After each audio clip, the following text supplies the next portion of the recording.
వెళ్ళిపోతున్నారా? ఎందుకుండదు వర్మ గారు? ఒక క్రియాశీలకమైన పాత్ర పోషించిన విజయసాయి రెడ్డి గారు జగన్మోహన్ రెడ్డి గారికి అంతర్భాగమైన విజయసాయి రెడ్డి గారు బయటికి పోతే ఆ ప్రభావం ఎందుకుండదు? నాకు తెలిసి విజయసాయి రెడ్డి గారి భారతి 2 భార్య ఎంత అంతర్గతమో విజయసాయి రెడ్డి గారు కూడా అంతే అంతర్గతం. ఆయన పరిపాలన గురించి, ఆయన చేయని వాడి గురించి విజయసాయి రెడ్డికి తెలియదు ఏముంది చెప్పండి?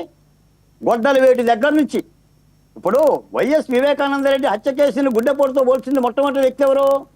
విజయసాయి రెడ్డి గారే కదా. పరిపాలనా కాలంలో మొత్తం కూడా జగన్మోహన్ రెడ్డి గారిని మోసింది ఎవరు? విజయసాయి రెడ్డి గారే కదా. ఏమో తెలియదు, ఆయన అప్రూవర్గా మారుతాడా లేదా వేరే రాజకీయ పార్టీలోకి పోతాడా, కానీ జగన్మోహన్ రెడ్డి గారి పెద్ద శరాఘాతం ఇది. నేను అనేది ఏంటంటే జగన్మోహన్ రెడ్డి గారి దగ్గర ఉండటానికి ఏ నాయకుడు ఇష్టపడలేదు వర్మ గారు. అది ఎన్నికలకు ముందు మనం చూసాం. వసంత కృష్ణప్రసాద్ వెళ్ళాడా, పార్థసారథి వెళ్ళాడా, బాలశౌరి వెళ్ళిపోయాడా, మన శ్రీనివాసరెడ్డి గారు పోయాడా, సామినేని ఉదయభాను గారు పోయారా, రాజ్యసభ సభ్యులు పోయారు. ఇలా ఉన్న మామూలులా వైఎస్ఆర్ కాంగ్రెస్ పార్టీలో ఉద్దండులే కదా, పేరు ప్రఖ్యాతులు గల్లోలే కదా, ఆ పార్టీని రాజశేఖర రెడ్డిని నమ్ముకొని వచ్చిన వాళ్ళే కదా, కాంగ్రెస్ పార్టీ బ్రీడే కదా, అది కాంగ్రెస్ పార్టీ విత్తనం కదా. వాళ్ళంతా కూడా వాళ్ళు ఎందుకు వదిలేరు? ఎక్కడైనా జగన్మోహన్ రెడ్డి గారు పరిశీలించిన పాపాన్ని ఉందా? స్టిల్ ఇప్పటికీ కూడా మనం ఇందుకు ఓడిపోయాం, ఇందుకు తప్పు చేస్తున్నాం కాబట్టి మన విధానం ఇట్లా మార్చుకుందాం అన్న మాట ఒక్క మాట అన్నా ఉందా?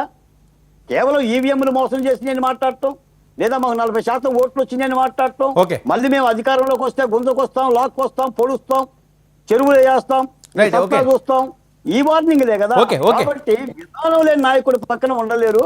కానీ విజయసాయి రెడ్డి గారు వెళ్ళటం మాత్రం వైసీపీ పార్టీకి చాలా ఇబ్బందికరమైన అంశంగా నేను భావిస్తాను. ఓకే, సుజాత గారు ఇప్పుడు మాట్లాడండి. విజయసాయి రెడ్డి గారు అప్రూవర్గా మారుతున్నారట. వివేకానంద గారి హత్య దగ్గర నుంచి చాలా ఇన్వాల్వ్మెంటు మొదట స్పందించింది ఆయనే. నెక్స్ట్ ఏదైతే ఈయన మీద అభియోగాలు ఉన్నాయో, ఏవైతే కేసులు ఉన్నాయో జగన్మోహన్ రెడ్డి గారు అందులో భాగస్వామి కింద ఈయన కూడా ఉన్నారు. చాలా ఇన్సైడ్ ఉంది, ఇందులో చిట్టా ఉంది.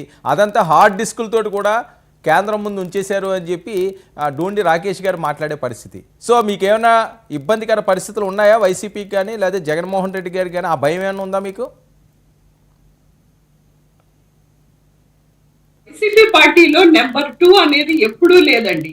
అది సజ్జల గారు కానీ లేకపోతే విజయసాయి రెడ్డి గారు కానీ జగన్మోహన్ రెడ్డి గారే అన్ని స్వయంగా చూసుకుంటారు మా పార్టీలో. వేరే పార్టీ లాగా ఉప ముఖ్యమంత్రి గారి కోసం ఆ పదవి కోసం తన్నుకోవడం, లేకపోతే ఒక వారసుడిని తీసుకొచ్చి ఆ వారసుడికి ఎలివేషన్స్ ఇవ్వటం, అదే పనిగా రాష్ట్రానికి రావాల్సినటువంటి పెట్టుబడుల సదస్సులో వారసుడిని ఎత్తుకొని మోయటం, చంకలో ఎత్తుకొని మోయటం, ఈ కార్యక్రమాలు వైసీపీ పార్టీలో ఉండవండి. అదే విధంగా 4 పార్టీలతో పొత్తు పెట్టుకొని ఆ పార్టీలతో పొత్తు పెట్టుకొని ఓడిపోయి మళ్ళీ ఆ పార్టీల్ని మోయటం, ఎప్పుడు ఒక పార్టీకి బానిసత్వం చేయటం, అలాంటి కార్యక్రమాలు వైసీపీ పార్టీలో ఉండవండి. జగన్మోహన్ రెడ్డి గారే ఫైనల్. జగన్మోహన్ రెడ్డి గారు 1వ నెంబర్ నుంచి 100వ నెంబర్ వరకు జగన్మోహన్ రెడ్డి